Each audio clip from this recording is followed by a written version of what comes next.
Role choose करके उन्हें बताया कि मैं असिस्टेंट मैनेजर पार्क का रोल करना चाहता हूँ। मैं वो डॉग वाला सीन परफॉर्म करूंगा। ये सुन यूनमी और मानवू दोनों ही हैरान रह गए। यूनमी बोलने लगी कि ये तो वही सोसियोपैथ कैरेक्टर है जो मुझे ड्रामा में चाहिए था। ये रोल अभी किसी को असाइन तो नहीं किया गया, लेकिन इस लड़के ने बिना किसी हेजिटेशन के इतना मुश्किल रोल कैसे चूज कर लिया। तभी वुजीन ने वो स्क्रिप्ट नीचे रख दी। ये देख यूनमी ने पूछा कि क्या तुम इसे बिना देखे कर पाओगे। वुजीन ने एक चैट की तरह उसे हाँ में जवाब दिया। ये सुन यूनमी इम्प्रेस्ड होकर सोचने लगी कि क्या इसने इतना जल्दी अपनी लाइन से लेकर स्टेज डायरेक्शंस, इमोशंस और बाकी सब कुछ समझ लिया। तभी मानवू ने कहा कि चलो तो फिर स्टार्ट करते हैं। इतना बोल वो सोचने लगा कि चलो देखते हैं कि इस बार ये मॉन्स्टर हमारे सामने किस तरह की एक्टिंग स्किल्स प्रेजेंट करता है। फिर वुजीन अपने मुंह पे हाथ रखकर एकदम शांत हो गया। तभी उसकी आंखें कुछ देखकर जैसे चमक उठी। उसका पूरा ऑरा ही बदल गया। मानवू और यूनमी भी उसकी आंखों और ऑरा में आए इस चेंज को देखकर शॉक्ड रह गए। वो सोचने लगे कि क्या ये इतना जल्दी इस कैरेक्टर के इमोशंस समझ भी गया। वहीं वुजीन हंसते हुए बोल रहा था कि पहले तुम जाओ। तभी कुछ देखकर वो एकदम सीरियस हो गया। मानवू और यूनमी भी एकटक उसे ही देख रहे थे। तभी वुजीन बोलने लगा कि ये तो कुत्ते की टट्टी है। वहीं हमें सब स्पेस का सीन दिखाया जाता है। वुजीन का पैर किसी कुत्ते की टट्टी पे पड़ गया था। उसके आसपास की दुनिया धुंधली होती जा रही थी। अब तक जो उसे ऑर्डिनरी लग रहा था वो अब किसी फेरी टेल जैसा होने लगा था। तभी वुजीन की नजर एक डॉग पर गई। ऐसा लग रहा था कि सपनों में भी एक अलग ही दुनिया हो। तभी वुजीन को ऐसा फील हुआ कि उसे जल्द ही कुछ करना होगा। वो उस डॉग के सामने बैठते हुए बोलने लगा कि तो तू यहाँ था कमीने। तुम काफी क्यूट और एकदम स्क्वाशी हो। इतना बोल उसने अपना हाथ बढ़ाकर हल्के से उस डॉग को पोक किया। फिर वो उसे अपने हाथों से ही नोचते हुए एक साइकोपैथ की तरह बोलने लगा कि मैं तुम्हें इतना नोचना चाहता हूँ कि चारों तरफ उसके छींटे उड़े। वुजीन ये सब एकदम सीरियस एक्सप्रेशन के साथ कर रहा था। तभी सीन फिर से रियल वर्ल्ड में शिफ्ट होता है। वुजीन ने हल्के से अपनी आंखें खोली और उन हैरान खड़े जजेस को बताया कि ये खत्म हो चुका है। उन जजेस को अभी भी समझ नहीं आ रहा था कि वुजीन इतना खतरनाक कैरेक्टर रिजेंबल कैसे कर सकता है। ऐसा लग रहा है मानो असिस्टेंट मैनेजर पार्क खुद हमारे सामने खड़े हो। यूनमी मन ही मन बोल रही थी कि असिस्टेंट मैनेजर पार्क एक ऐसा कैरेक्टर है जिसे लिखने के पीछे मैंने दिन रात मेहनत करके खून पसीना सब बहाया है। मुझे लगा नहीं था कि कोई इस कैरेक्टर को जिंदा कर पाएगा, लेकिन इस वुजीन नाम के एक्टर ने मुझे गलत साबित कर दिया। किसी की एक्टिंग मेरी राइटिंग से भी बेहतर हो ऐसा मेरे साथ पहले कभी भी नहीं हुआ है। मैंने इतनी सारी स्क्रिप्ट्स लिखी है कि अब मैं उससे ऊब चुकी हूँ। मैंने योन जैसे बहुत सारे टॉप एक्टर्स भी देखे हैं, लेकिन इस लड़के जैसा एक्टर मैंने पहले कभी नहीं देखा। मैं इस वुजीन को खो नहीं सकती। वहीं व्यूजीन परेशान होते हुए सोच रहा था कि ये रोल बहुत ही भद्दा है, या फिर कहा जाए तो असिस्टेंट। मुझे काफी सारे अजीब से कलर्स दिखाई दे रहे थे। इस स्क्रिप्ट का नाम है प्रोफाइलर हारियांग। फिर हमें कुछ मिनट्स पहले का सीन दिखाया जाता है जब यूमिन वुजीन को स्क्रिप्ट देते हुए बता रही थी कि हम ये स्क्रिप्ट पहली बार किसी आउटसाइडर को दे रहे हैं। प्लीज इसमें से कोई एक रोल चूज करके एक्ट करो। वुजीन को उनकी कोई भी बातें समझ में नहीं आ रही थी। उसने ब्लैक स्क्वायर को टच करते हुए सोचा कि अभी मुझे थोड़ा वक्त चाहिए। उसके ऐसा करते ही वो उस सब स्पेस में पहुंच गया। उसने चैन की सांस ली कि अब वो आराम से सोच सकता है। उसे यकीन नहीं हो रहा था कि ये लोग उसे इतने बड़े प्रोजेक्ट में एक एक्टर के तौर पे कास्ट करना चाहते हैं। उसने सोचा कि शायद वो लोग मुझे मेरी अमेजिंग एक्टिंग स्किल्स की वजह से ही कास्ट करना चाहते हैं। फिर उसने स्क्रिप्ट की ओर देखते हुए सोचा कि मैंने जो एक्सपीरियंस यहाँ सब स्पेस में गेन किया है वो मैंने जितना सोचा था उससे भी ज्यादा इंप्रेसिव है। तभी वो ग्रेड ए की स्क्रिप्ट देखकर सरप्राइज्ड हो गया। वो सोचने लगा कि क्या ग्रेड ए हाईएस्ट होता है या इससे भी ऊपर कोई ग्रेड होता होगा। खैर, मुझे लगता है कि इसकी व्यूअर रेटिंग कम से कम उसी ग्रेड की मूवी तक प्रोसिक्यूटर से 2 गुना होगी। मैं श्योर तो नहीं हूँ, लेकिन इस स्क्रिप्ट की मदद से मैं तीनों ही ग्रेड्स के साथ एक्सपेरिमेंट कर पाऊंगा। प्रोफिलर हारियांग, क्या ये एक क्राइम जेनर है? क्या इन्होंने मेरे लिए कोई रोल चूज कर रखा है? क्या इसमें कोई छोटा रोल नहीं है? अगर देखा जाए तो ये इतना भी बुरा नहीं है। मैं इस मौके का फायदा उठाकर इन जैसे इंडस्ट्री के बड़े लोगों से इवैल्यूएशन पा सकता हूँ। इतना बोल वुजीन उस स्क्रिप्ट को पढ़ने लगा। उसने देखा कि वहां पर बहुत सारे कैरेक्टर्स के नाम लिखे हुए थे। उसने सोचा कि जिन कैरेक्टर्स का नाम टॉप पे है वो इस ड्रामा के मेन लीड होंगे और उनके काफी सारे सीन्स भी होंगे। इसीलिए मुझे ये जो लास्ट में असिस्टेंट मैनेजर पार्क का छोटा रोल है उसे ही सेलेक्ट करना चाहिए। इतना बोल उसने वो ऑप्शन सेलेक्ट कर लिया। उसके ऐसा करते ही सिस्टम ने प्रिपरेशन शुरू कर दी। फिर सीन वापस से प्रेजेंट में शिफ्ट होता है। वुजीन को पता नहीं था कि उसकी एक्टिंग कैसी थी। वो उन जजेस का इवैल्यूएशन पाने के लिए काफी एक्साइटेड था। तभी यूनमी सीरियस चेहरे के साथ अपनी जगह से खड़ी हो गई। वुजीन घबराते हुए सोचने लगा कि ये मेरे पास क्यों आ रही है। ये काफी डरावनी है। क्या ये गुस्से में है? तभी यूनमी ने वुजीन के दोनों हाथ पकड़ लिए जिससे वो चौंक गया। यूनमी उससे रिक्वेस्ट करने लगी कि प्लीज इस असिस्टेंट मैनेजर पार्क के रोल को एक्सेप्ट कर लो। वो खुश होते हुए वुजीन से बोलने लगी कि इस रोल को सिर्फ तुम ही ले सकते हो। वहीं पास खड़ा मानवू उन्हें देखते हुए सोच रहा था कि लगता है राइटर यूनमी काफी एक्साइटेड हो चुकी है। ये ऐसे ही रेकलेसली किसी को कास्ट कैसे कर सकती है? हालांकि मैं इसे समझ सकता हूँ। वो पक्का इस मॉन्स्टर को सीज कर लेना चाहती है। वहीं अंदर ही अंदर वुजीन की हालत खराब हुए जा रही थी। वो यूनमी के अचानक खुद का हाथ पकड़कर इतनी बड़ी ऑफर देने से काफी ओवरवेल्म हो चुका था। फिर उसने यूनमी को देख सोचा कि इसके रिएक्शन से ये बात तो साफ है कि वो सब स्पेस वाकई में इनक्रेडिबल है। इतना सोच उसने वापस से सिग्मा मेल बनते हुए यूनमी से अपना हाथ छुड़वा लिया। तभी मानवू ने यूनमी को शांत करवाते हुए बताया कि पहले मैं वुजीन से कुछ सवाल पूछना चाहता हूँ। फिर वो वुजीन से बोलने लगा कि तुमने कहा था कि एक्टिंग करना तुमने इस सुपर एक्टर के ऑडिशन के लिए खुद के दम पर सीखा है, राइट? वैसे तुम्हें ये करते हुए कितना वक्त हो चुका है? वुजीन बेचारे का तो एक्टिंग की दुनिया में ये सिर्फ दूसरा ही दिन था, लेकिन उसने फिर से चैड की तरह एक्ट करते हुए कहा कि मुझे ठीक से याद नहीं, मुझे ये सब करते हुए कुछ वक्त बीत चुका है। ये सुन मानवू उसे देख सोचने लगा कि कुछ वक्त से इसका क्या मतलब? जिस हिसाब से इसने कुछ ही देर में स्क्रिप्ट पढ़कर असिस्टेंट मैनेजर पार्क का रोल इतने बढ़िया तरीके से किया है, उससे तो लगता है कि ये लड़का कम से कम पिछले 10 साल से एक्टिंग कर रहा होगा। इसका इतना ज्यादा कॉन्फिडेंस इस बात का प्रूफ है। भला इसने अपना टैलेंट दिखाने में इतना टाइम क्यों लगा दिया? ये सब सोचते हुए मानवू ने वुजीन से पूछा कि तो तुमने ये सेल्फ स्टडी कहाँ से की है? भले ही तुमने इसे खुद के दम पर सीखा हो, लेकिन किसी की भी अकेले कुछ कर पाने की एक लिमिट होती है। इस अचानक से किए गए सवाल से वुजीन सोचने लगा कि अच्छा, ऐसा भी होता है क्या? आगे से मानवू खुद के ही सवाल का जवाब देते हुए बोलने लगा कि अगर किसी को तुम्हारे जैसे एक्टर के बारे में पता होता तो डायरेक्टर्स तुम्हें कभी अकेला नहीं छोड़ते, और तुम किसी स्मॉल थिएटर से भी नहीं लगते। तो फिर क्या तुमने इसकी स्टडी विदेश से की है? वुजीन विदेश की बात सुनकर सरप्राइज्ड हो गया। उसने सोचा कि अब बातें और भी ज्यादा बड़ी होती जा रही हैं। तभी योन ने उससे कहा कि अगर किसी रीजन से तुम ये चीज बताना नहीं चाहते तो उसमें भी कोई दिक्कत की बात नहीं है। वुजीन को भी ये आइडिया सही लगा, तो उसने सीरियस एक्सप्रेशन के साथ कहा कि मैं ऐसा ही करूंगा। फिर वो मन ही मन योन को थैंक यू बोलते हुए सोच रहा था कि मैंने ऐसे सीक्रेट रीजन का ऑप्शन चूज किया है जो हकीकत में एग्जिस्ट भी नहीं करता। वही मानवो कोई रीजन की बात सुनकर सोच में पड़ गया। उसने सोचा कि अगर ये सुपर एक्टर शो में आया है तो ये रीजन कोई क्रिमिनल एक्टिविटी तो नहीं हो सकती, लेकिन चाहे कुछ भी हो, मैं इस इनक्रेडिबल मॉन्स्टर को खो नहीं सकता। फिर उसने वुजीन से दूसरा सवाल किया कि तुमने ये असिस्टेंट मैनेजर पार्क का ही रोल क्यों चूज किया? बाकी के रोल्स को एनालाइज करना तुम्हारे लिए और भी आसान होता। यूनी भी ये बात जानने के लिए काफी क्यूरियस थी। वुजीन ने उन्हें बताया कि मैंने इसे इसलिए चूज किया क्योंकि इस रोल का सीन सबसे छोटा था। ये सुन वो तीनों ही भौचक्के के रह गए। यूनी हैरान होते हुए सोचने लगी कि क्या इसने इतना मुश्किल रोल सिर्फ इसलिए चूज किया क्योंकि इसका सीन छोटा था? भले ही ये छोटा हो, लेकिन इसे एनालाइज करके एक्ट करना बाकियों से 10 गुना मुश्किल है। मानवू भी मन ही मन पूछने लगा कि आखिर इस लड़के के दिमाग में क्या दिक्कत है? कोई भी नॉर्मल बंदा असिस्टेंट मैनेजर पार्क जैसे रोल को अवॉइड करना चाहेगा। क्या ये लड़का एक जीनियस है या अजीब? यून भी सोचने लगी कि ये लड़का पक्का शो ऑफ कर रहा है। ये ऐसा दिखाना चाहता है कि ये रोल उसके लिए बहुत ही इजी है। वहीं वुजीन ने परेशान होकर सोचा कि लगता है इन लोगों के दिमाग में कुछ अजीब चीजें चल रही हैं। मुझे यहाँ से जल्दी निकलना होगा। इतना सोच उसने तुरंत ही अपनी जगह से खड़े होकर कहा कि मैं तुम्हारी ऑफर पे विचार करूंगा। अब मैं जा रहा हूँ। इतना बोल वो उस कमरे से बाहर निकल आया। उसे समझ नहीं आ रहा था कि आखिर वो लोग इतना अजीब बिहेव क्यों कर रहे थे। तभी उसका फोन बजने लगा। ये यंग दे का कॉल होता है। वुजीन के फोन उठाने पर यंग दे तुरंत ही बोलने लगा कि चलो आज शाम को मिलते हैं। मैंने तुम्हें मीट की ट्रीट देने की प्रॉमिस भी तो की थी, राइट? और हाँ, वो तुमने मुझसे जो स्क्रिप्ट और सिनेरियो लिए थे वो भी मुझे वापस लौटा देना। वुजीन ने उसे ठीक है कहा। इसके बाद वो लिफ्ट बुलाने लगा। तभी किसी ने उसे पीछे से आवाज लगाई। योन उससे पूछने लगी कि तुमने कास्टिंग की ऑफर को तुरंत ही एक्सेप्ट क्यों नहीं कर लिया? वुजीन उसे देखकर सरप्राइज्ड हो गया। योन अपनी खूबसूरती के साथ उसे ही एक टक देखे जा रही थी। वुजीन अंदर ही अंदर योन के खुद का नाम लेने पर काफी खुश हो चुका था, लेकिन उसने अपनी खुशी चेहरे पे ना दिखाकर एक सिग्मा मेल की तरह एक्ट करते हुए बताया कि जैसा मैंने पहले कहा था, मुझे इसके बारे में सोचने के लिए कुछ टाइम चाहिए। फिर उसने सोचा कि अगर इतना एरोगेंट एक्ट करने के बाद भी मैंने ये ऑफर तुरंत ही एक्सेप्ट कर ली होती तो इन्हें मुझ पर शक हो जाता, और ऊपर से अगर मैंने उसे इमीडिएटली एक्सेप्ट कर लिया होता तो मैं कूल कैसे दिखता। तभी योन ने उसके पास आकर पूछा कि क्या तुम किसी एजेंसी से एसोसिएटेड हो? इससे वुजीन का दिल जोर जोर से धड़कने लगा। उसने मन ही मन कहा कि इसकी खूबसूरती कोई मजाक की चीज नहीं है, लेकिन उसने वैसे ही चैट की तरह एक्ट करते हुए उसे सीधा ना में जवाब दिया। ये सुन योन पूछने लगी कि ऐसे कैसे, तुम किसी एजेंसी में क्यों नहीं हो? वुजीन ने बताया कि नहीं है तो नहीं है, क्या इसके पीछे कोई रीजन होना जरूरी है? योन ने कहा कि नहीं, ऐसी कोई बात नहीं है। क्या तुम वाकई में विदेश गए थे? इस बार वुजीन ने उससे कोई जवाब नहीं दिया। ये देख योन परेशान होकर सोचने लगी कि इसके पीछे जरूर कोई वजह होगी। मैंने ये पूछकर गलती कर दी। इतना सोच उसने वुजीन से माफी मांगी और आगे पूछा कि वैसे तुम्हारी एज कितनी है? वुजीन ने बताया कि 27 साल। ये सुन योन हंसते हुए बोलने लगी कि मैं तुमसे 2 साल बड़ी हूँ। फिर उसने आगे पूछा कि तो इसका मतलब तुम किसी एजेंसी का हिस्सा नहीं हो, राइट? वुजीन, जिसका कि ध्यान लिफ्ट के ओपन हो रहे दरवाजे पर था, उसने योन को एक छोटा सा हाँ में जवाब दिया। फिर योन उसे बाय बोलते हुए कहने लगी कि तुम्हें दोबारा प्रोजेक्ट में देखकर मुझे काफी खुशी होगी। वुजीन ने बंद हो रहे दरवाजे के बीच से उस पर एक हल्की सी नजर मारी, लेकिन दरवाजा बंद होते ही उसकी सारी हवा निकल गई। वो योन से आमने सामने बात करने के ख्याल से ही पिघल गया। ऐसे ही रात हो जाती है। यूनमी और मानवू कुछ लोगों के साथ बैठे हुए अभी भी वुजीन के परफॉर्मेंस की वीडियो देख रहे थे।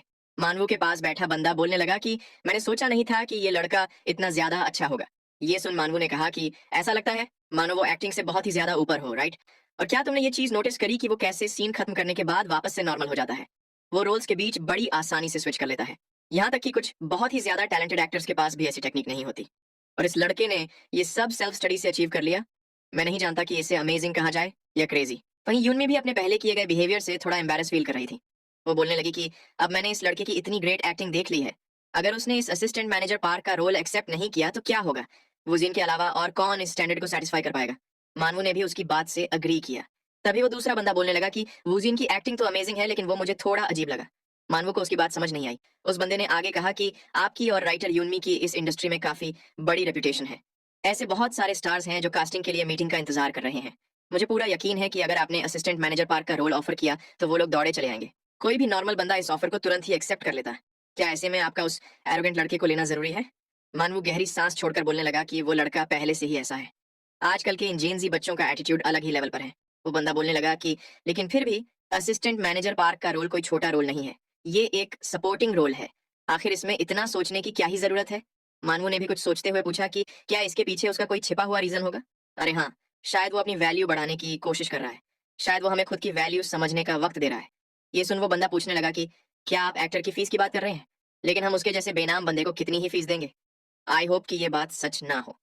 मानवू ने उसकी बात से एग्री करते हुए कहा कि ये पहली बार है जब मैं इतना डेस्परेट हूँ। मेरे पास कहने को कोई शब्द नहीं है। तभी उसके पास बैठी यूनमी बोलने लगी कि मुझे घंटा कोई फर्क नहीं पड़ता कि ये बात सच है या नहीं, लेकिन मैं सिर्फ इतना कहना चाहती हूँ कि पैसों को लेकर कोई कंजूसी मत करना। उसकी इतनी खतरनाक नजरें खुद पर पाकर वो बंदा सोचने लगा कि क्या ये मुझे धमकी दे रही है।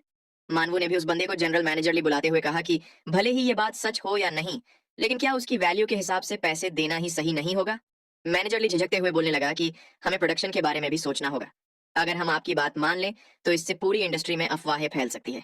मानवू ने उसकी बात सुन कहा कि चलो अफवाहों को ध्यान में रखकर एक काम करते हैं। हम उसे एवरेज से ज्यादा पैसे देंगे, लेकिन साथ ही कॉन्ट्रैक्ट में एक कॉन्फिडेंशियलिटी क्लॉज भी इंक्लूड कर देते हैं। वो उतना तो स्मार्ट होगा ही कि उसे खुद की एक रीजनेबल प्राइस पता हो। मैं इससे ज्यादा नहीं दूंगा। इसके बाद उसने अपना फोन उठाते हुए कहा कि अब जबकि ये डिसाइड हो ही गया है तो चलो उसे भी कॉल करके पूछ ही लेते हैं। इतना बोल उसने वुजीन को कॉल लगा दिया। उसके कॉल उठाने पर मानवू ने पूछा कि वुजीन, क्या तुमने कोई डिसीजन लिया? कहीं तुम अपीयरेंस फीस की वजह से तो नहीं झिझक रहे ना? मैं आर्ग्यू नहीं कर रहा, बस ऐसे ही पूछ रहा हूँ। चलो एक काम करते हैं। अब जबकि हम भी असिस्टेंट मैनेजर के रोल का कॉन्ट्रैक्ट जल्द ही फाइनलाइज करना चाहते हैं, तो तुम इस बारे में आज के दिन सोच लो। फिर अगले दिन हम मिलकर इसकी प्रैक्टिकल कंडीशन के बारे में डिस्कस करते हैं और उसके बाद तुम डिसीजन ले सकते हो। वुजीन ने उसे ठीक है कहा। फिर मानवू ने उसे अगले दिन सुबह 10 बजे वापस से उसी जगह आने को बोलकर कॉल काट दिया। वहीं वुजीन को समझ नहीं आ रहा था कि मानवू ने ऐसे अचानक से कॉल करके फीस के बारे में बात क्यों की। उसने सोचा कि मुझे यंगदे से इस बारे में बात करनी चाहिए। इतना सोच वो एक बार में जा पहुंचा। यंगदे वहीं एक टेबल पर बैठा हुआ था। वुजीन ने भी उसे पहले ली हुई स्क्रिप्ट और सिनेरियो वापस लौटा दिया। यंगदे उससे पूछने लगा कि क्या तुमने इसे पढ़ा भी था या ऐसे ही भेल खाने के लिए ले गए थे? वुजीन ने उसे बताया कि हाँ भाई, पढ़ा था। उसने मन ही मन कहा कि मैंने उस डिटेक्टिव एजेंसी वाली स्क्रिप्ट की कॉपी भी निकलवा ली है। फिर वो यंगदे से पूछने लगा कि क्या ये बात सच है कि डिटेक्टिव एजेंसी शॉर्ट फिल्म का प्रोडक्शन नहीं होने वाला?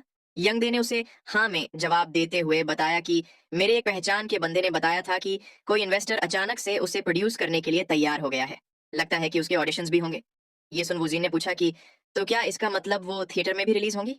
यंगदे ने उसे नामे जवाब देते हुए बताया कि ये तो कोई कमर्शियल भी नहीं है, ये सिर्फ एक शॉर्ट फिल्म है। काफी सारी कमर्शियल फिल्म्स भी थिएटर तक नहीं पहुंचती, शॉर्ट फिल्म की तो बात ही छोड़ दो। और ऊपर से उसका डायरेक्टर भी कोई पॉपुलर बंदा नहीं है। वोजीन ने पूछा कि क्या होगा अगर वो फिल्म अच्छे से निपट जाए तो? यंगदे ने बताया कि अगर शॉर्ट फिल्म सक्सेसफुल हो जाए तो उसे पब्लिक एग्जीबिशंस या फिल्म फेस्टिवल्स जैसे कि रेड ड्रैगन फिल्म फेस्टिवल या स्पेशल शॉर्ट फिल्म फेस्टिवल्स में कुछ अवार्ड्स मिलेंगे।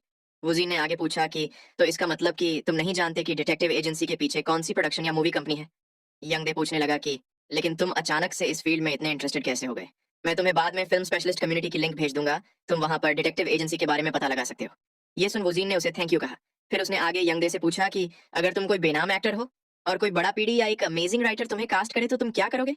यंगदे उसके अजीब से सवालों से सरप्राइज्ड हो गया। फिर वो बोलने लगा कि ऐसा होना कोई चमत्कार से कम नहीं है। इसे चमत्कार कहना भी कुछ ज्यादा हो जाएगा। अगर सच कहूं तो ऐसा हो ही नहीं सकता। कोई भी कंपनी एक हिट होने वाले ड्रामा में किसी नौसिखिए को तो नहीं लेगी। ऐसे बड़े प्रोजेक्ट्स के लिए काफी सारे एक्टर्स किसी भी रोल को प्ले करने के लिए तैयार रहते हैं। वो अपने कनेक्शंस या किसी और तरीके से भी उसमें शामिल होने की कोशिश करेंगे। अगर किसी बेनाम एक्टर को ऐसा करने का चांस मिले तो उन्हें बदले में कुछ भी नहीं मांगना चाहिए। लेकिन ऐसा कभी होगा ही नहीं। ये सुन वुजीन परेशान होते हुए मन ही मन बोलने लगा कि भाई, ऐसा बंदा तेरे सामने ही बैठा है। फिर उसने यंगदे से पूछा कि चलो मान लो कि वो बेनाम एक्टर तुम होते तो फिर तुम कितनी फीस लेते? यंगदे ने बताया कि ये अगर मैं होता तो मैं थैंक यू बोलकर चुपचाप जितने मिले उतने ले लेता। आमतौर पे नौसिखियों को पर एपिसोड के 30,000 वॉन मिलते हैं, लेकिन अगर मुझे 3,000 वॉन दिए जाए तो भी मैं तैयार हो जाऊंगा। वूजिन 3000 की बात सुनकर सोच में पड़ गया। फिर वो परेशान होते हुए सोचने लगा कि अगर ये सही में सिर्फ 3000 ही निकले तो मैं क्या करूंगा। फिर हमें अगले दिन का सीन दिखाया जाता है जहां वूजीन मानवू से मिलने पहुंच चुका था। वहां पर मैनेजर ली ने उसे जल्दी से अपने पीछे आने के लिए बोला। खुद के प्रति उसका ऐसा बिहेवियर देख वूजीन सोचने लगा कि ये इतना रूड क्यों एक्ट कर रहा है, क्या ये मुझे हेट करता है। तभी मैनेजर ली ने लिफ्ट बुलाते हुए वूजीन से कहा कि मैं तुमसे कुछ बात करना चाहता हूँ। मेरे पास प्रोडक्शन के मामले में अच्छा खासा एक्सपीरियंस है, लेकिन अभी जैसा फीस का निगोशिएशन होने वाला है वो मेरे लिए भी पहली बार है। बेचारे वूजीन को तो ये भी नहीं पता था कि उसे यहाँ फीस निगोशिएट करने बुलाया गया है। मैनेजर ली ने वूजीन से आगे कहा कि मैं नहीं जानता कि तुम कितना एक्सपेक्ट कर रहे हो, लेकिन अभी जो तुम कीमत सुनने वाले हो वो एवरेज से भी ज्यादा होंगी। सच कहूं तो मैं इसके खिलाफ हूँ, लेकिन पीडी और राइटर इसके लिए पुश कर रहे हैं। लेकिन इस पर काफी सारे लोगों की नजरें होंगी, इसलिए तुम्हें केयरफुल रहना होगा, क्योंकि पहले से ही अफवाहें फैलना अच्छा नहीं होता। मैं ये सिर्फ पीडी से मीटिंग के पहले तुम्हें हेल्प करने के लिए बोल रहा हूँ। उसकी बात सुन वूजीन सोचने लगा कि ये बंदा कुछ ज्यादा ही काइंड लगता है। इसे सुनकर ऐसा लगता है कि ये मेरे लिए चिंतित है। इतना सोच उसने मैनेजर ली को बताया कि ठीक है, मैं समझ गया। फिर वो मैनेजर ली के पीछे जाते हुए सोचने लगा कि यंग डे के कहे मुताबिक मुझे कम से कम 3000 वॉन मिल जाए तो भी काफी होगा। लगता है मुझे इससे ज्यादा एक्सपेक्ट नहीं करना चाहिए। तभी मैनेजर ली ने दरवाजा खोलते हुए पेड़ी मानवू को बताया कि मैं वूजीन को ले आया हूँ। मानवू ने उसे वेलकम करते हुए अपने पास बैठने को कहा। फिर उसने वूजीन की ओर एक कॉन्ट्रैक्ट बढ़ाते हुए कहा कि इसे चेक कर लो। वैसे तो इसमें काफी सारी कॉम्प्लिकेटेड डिटेल्स हैं, लेकिन मैं जिस चीज के बारे में बात करना चाहता हूँ वो है अपीयरेंस फीस। ये सुन वूजीन कॉन्ट्रैक्ट उठाकर पढ़ने लगा। तभी कुछ देखकर उसकी आंखें चौड़ी हो गई। मानवू ने भी उसे बताया कि तुम्हारी अपीयरेंस फीस होंगी 2.5 मिलियन वॉन पर एपिसोड। तुम्हारे इस बारे में क्या विचार है। वहीं वूजीन के अंदर ही अंदर 2.5 मिलियन वॉन की बात सुनकर होश उड़ चुके थे। वो मन ही मन बोलने लगा कि मुझे नहीं पता कि ये टैक्स काट कर है या बिना टैक्स के, लेकिन ये मेरी पूरे महीने की सैलरी से भी ज्यादा है। वहीं बाहर से वूजीन अभी भी एकदम सीरियस होकर बैठा था। ये देख मानवू सोचने लगा कि क्या इसे ये कम पड़ रहे हैं, ये ज्यादा रिएक्शन क्यों नहीं दे रहा। वैसे अगर सोचा जाए तो असिस्टेंट मैनेजर पार्क का रोल कोई आसान काम भी नहीं है। इतना सोच उसने वूजीन को बताया कि वैसे तो नौसिखियों को पर एपिसोड 20 से 40 हजार दिए जाते हैं, लेकिन तुम काफी सारे मामलों में स्पेशल हो और मुझे लगता है कि तुम्हें एक नौसिखिए की तरह ट्रीट करना ठीक नहीं होगा। 2.5 मिलियन वॉन के साथ ही तुम्हें और एडिशनल फीस भी मिलेगी, जैसे कि री रन, यूट्यूब वगैरह वगैरह। वैसे तो ये अभी डिसाइड नहीं हुआ, लेकिन मैनेजर पार्क पहले 4 एपिसोड में अपीयर होने वाले हैं, और अगर वो आगे के एपिसोड्स में फ्लैशबैक्स या सपनों के जरिए अपीयर हुए तो उसके भी तुम्हें पैसे दिए जाएंगे। तो कुल मिलाकर तुम्हें 1 करोड़ से भी ज्यादा रकम मिलेगी। वूजीन ने अपना चैट मोड ऑन करते हुए कहा कि मैंने यही एक्सपेक्ट किया था, लेकिन वो अंदर ही अंदर 1 करोड़ वॉन की बात सुन पगलाए जा रहा था। वो सोचने लगा कि तो फिर योन जैसे टॉप एक्टर्स को कितने पैसे मिलते होंगे। तभी मानवू ने उससे आगे कहा कि अगर तुम्हारी बात की जाए तो पूरे ड्रामा के 1 करोड़ तो छोड़ो, लेकिन जल्द ही तुम्हें पर एपिसोड के करोड़ों मिलने लगेंगे। ये सुन वोजीन सोचने लगा कि क्या इसका मतलब जो चीज मैं सिर्फ आर्टिकल्स और न्यूज में पढ़ता था वो मेरे साथ भी होगा। तभी मानवू ने पूछा कि तो बताओ 2.5 मिलियन वॉन पर एपिसोड कैसे रहेंगे। ये सुन वजीन मन ही मन बोलने लगा कि वैसे ये कम तो नहीं है, लेकिन फिर भी मैं इस बात के लिए क्यूरियस हूँ कि मेरी अभी की वर्थ कितनी है। ये सवाल सीधे सीधे पूछ लेना ही सही होगा। इतना सोच उसने सीरियस एक्सप्रेशन के साथ पूछा कि क्या मेरी वर्थ सिर्फ 2.5 मिलियन वॉन पर एपिसोड ही है। ये सुन मानवू सोचने लगा कि लगता है ये इतने पैसों से थोड़ा नाखुश है। वो युन्मी को याद करते हुए सोचने लगा कि अभी के लिए कुछ पैसे बचाना इंपॉर्टेंट नहीं है, हमें इसे खुद के लिए सीज करना ही होगा। इतना सोच उसने वजीन से कहा कि चलो ठीक है, मेरी खुद की नजरों में तुम्हारी वर्थ 3.5 मिलियन है, लेकिन ये सिर्फ मैं तुम्हारे लिए ही कर रहा हूँ। इसके साथ ही तुम्हारे कॉन्ट्रैक्ट में कॉन्फिडेंशियलिटी और कास्टिंग प्रोसेस भी शामिल की जाएगी। वहीं मैनेजर लू हैरान होकर मानवू को देखे जा रहा था। मानवू ने आगे वजीन से पूछा कि क्या अब ये अच्छा लग रहा है। वजीन ने कहा कि हाँ, मेरे लिए इतना इनफ है। ये सुन मैनेजर ली ने चैन की सांस ली। फिर वो वजीन को कॉन्ट्रैक्ट एक्सप्लेन करने लगा। उसने बताया कि प्रोफाइलर हारियांग ड्रामा का पूरा स्केड्यूल कॉन्ट्रैक्ट में मेंशन किया हुआ है। फिर वो वजीन को staff, set construction, investor, production, promotion, तेजी से इन्फॉर्मेशन पोर करना, इन सब चीजों के बारे में समझाने लगा। वजीन ने ये सब समझने का नाटक किया, लेकिन हकीकत में मैनेजर ली की सारी बातें उसकी सिर से बाउंसर बॉल की तरह जा रही थी। मानवू ने वजीन को बताया कि मैं तुम्हें ऑफिशियल स्क्रिप्ट की बुक भेज दूंगा। अगर उसका तीसरा पार्ट आया तो उसके लिए भी मैं कांटेक्ट करूंगा। यूजुअली तो हम उसे एजेंसी के थ्रू भेजते हैं, लेकिन तुम किसी एजेंसी के साथ नहीं हो, राइट। वजीन ने उसे हाँ में जवाब दिया। मानवू ने कहा कि कोई बात नहीं, ये उतना भी ज्यादा इनकन्वीनियंट नहीं होगा, और तुम्हें कोई एजेंसी ढूंढने के लिए ज्यादा मेहनत करने की भी जरूरत नहीं है। जैसे ही प्रोफाइलर हारियांग ड्रामा रिलीज होगा, पूरी इंडस्ट्री अपने आप तुम्हारे पास आ जाएगी, या क्या पता उससे पहले भी आ जाए। अब से तुम्हें सिर्फ एक्टिंग की प्रैक्टिस ही करनी होगी। मैं तुम्हें स्क्रिप्ट का पहला पार्ट अभी दे दूंगा, इसलिए प्लीज असिस्टेंट मैनेजर पार्क का रोल प्ले करने के लिए अपनी पूरी मेहनत करना। इसके बाद वजीन वहां से बाहर निकल आया। उसे अभी भी अंदर हुई डील पर यकीन नहीं हो रहा था। उसे यकीन नहीं हो रहा था कि उसकी कास्टिंग हो चुकी है और अब वो एक एक्टर बन चुका है। वो सोचने लगा कि तो क्या इसका मतलब कि अब लोग मुझे टीवी पर देखेंगे, क्या मुझे भी खुद का एक मैनेजर मिलेगा। ये बहुत ही कूल होगा, और ऊपर से मुझे एक एजेंसी भी ढूंढनी होगी। शायद यंग दे इसमें मेरी मदद कर सकता है। लेकिन यंग दे से पूछने पर उसने बताया कि उसके फायदे और नुकसान दोनों होते हैं।